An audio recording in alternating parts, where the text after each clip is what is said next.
पिंपरी चिंचवडमध्ये जी मेट्रो आणि PMPML company चालली बसेस, त्याच्यामध्ये माझ्या पिंपरी चिंचवडकरांना इथून मेट्रोतनं कुठेही जायचं असेल तर त्यांना मोफत प्रवास करणार।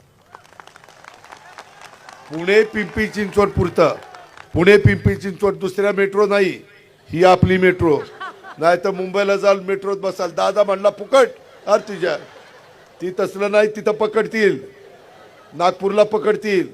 ही आपलं पुणे आणि पिंपरी चिंचवडचं चाललंय आणि आपली पीएमपीएमएल आहे ती पण फुकट, त्याच्यातनं पण तुम्हाला कुठं जायचं तिथं जा।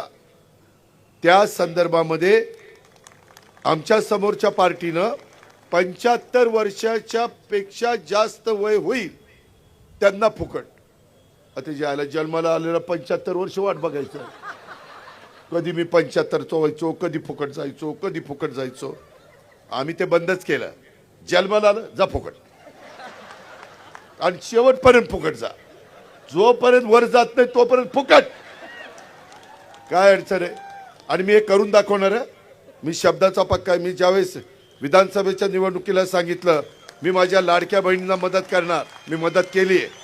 मी माझ्या शेतकऱ्यांना 3, 5, 7.5 हॉर्सपावरच्या मोटरचं वीज बिल शून्य करणार, केलं। आज माझ्या शेतकऱ्याला वीज बिल शून्य येतं, शून्य। ही गोष्ट आम्ही करतो, मी जे बोलतो तेच करतो, मी शब्दाचा पक्का आहे। हा अजितदादाचा वादा आहे।